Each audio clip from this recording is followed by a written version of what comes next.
Jiro here from Umbra Games with a review of Chorus, released on December 3rd, 2021 for PlayStation 4 and 5, Xbox One, and Series X.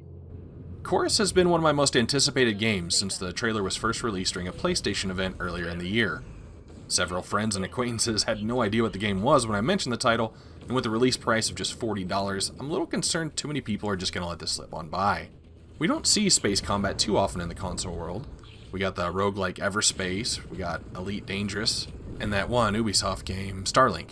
Those are the only few I can think of off the top of my head. The basic gameplay style is something more akin to Starlink or Star Wars Rogue Squadron series, where your ship is constantly moving forward airplane style, versus having full 360-degree control like in Everspace. Now, before I dive in too deeply here, I always hesitate with the definition of spoiler. If seeing and hearing about some of the abilities you receive, or seeing the enemies you're going to fight are spoilers to you, I'll give you a warning here. I am going to talk about and show some. As far as discussing direct story spoilers, I'll leave those out of course, and I'll keep the video to mainly early gameplay.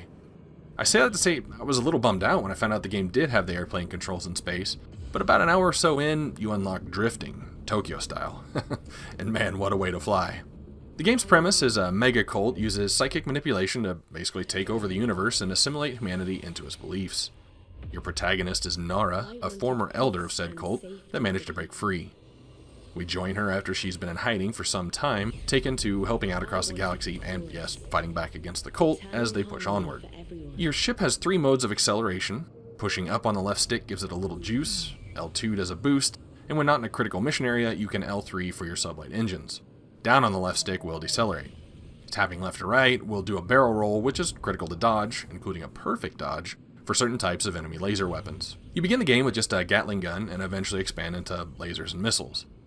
All weapons are fired with R2, and you change what to fire by hitting directions on the control pad. Gats will work on red hole life bars most effectively, lasers on shields, and missiles on yellow life bar armor. And if that's where the game stopped, just giving you weapon upgrades, it would have been okay. But no.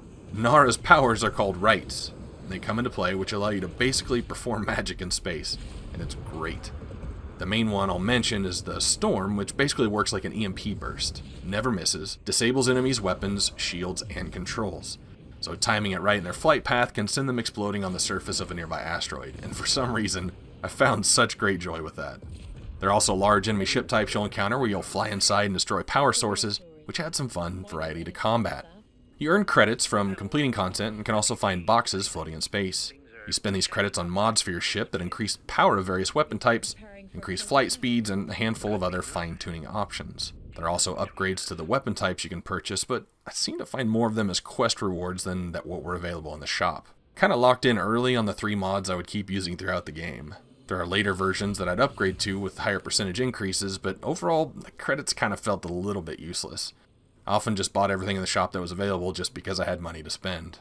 You can also find hull, shield, and right fragments that increase the capacity of each of those energy bars. Right energy has a segmented bar, so you can feel that as it increases, but the hull and shield bars don't really change size, at least not noticeably. I mean, I know they made a difference because I'd missed an early mission and went back later and enemies could barely scratch me, but it's always nice to feel those upgrades as you get them. If you die, you start back at the closest checkpoint, which usually isn't too far, with no penalty.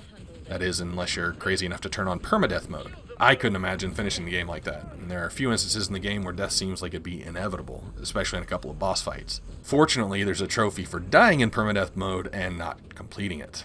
The game tracks your ability and weapon usage, and as you hit various milestones, you receive boosts to them.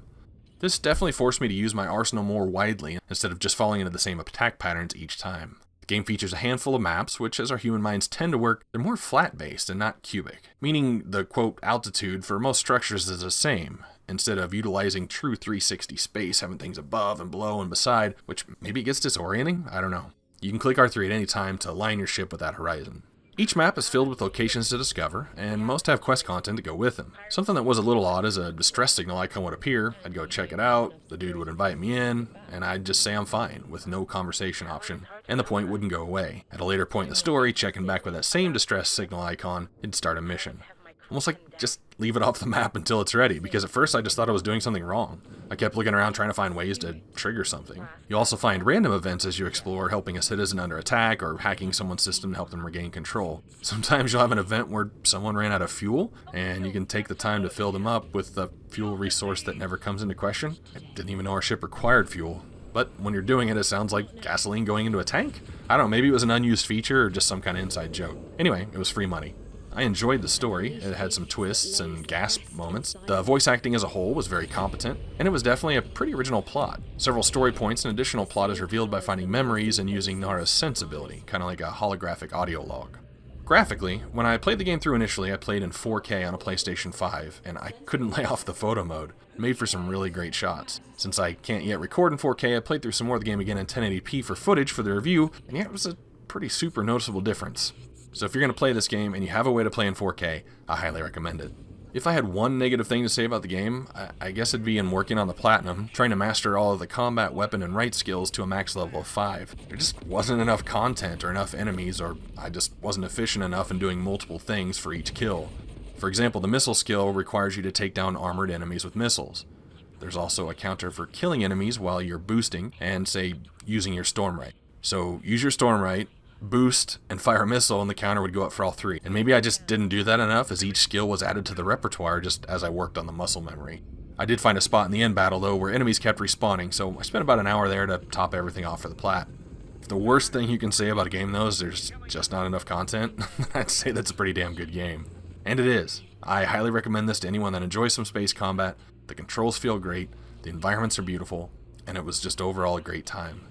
Rated as a 3D flying, open world mission procedural, Chorus receives an 86 out of 100 on my true 0 to 100 scale, where 50 is an average game. This is Jiro for Umbra Games. Thanks for watching.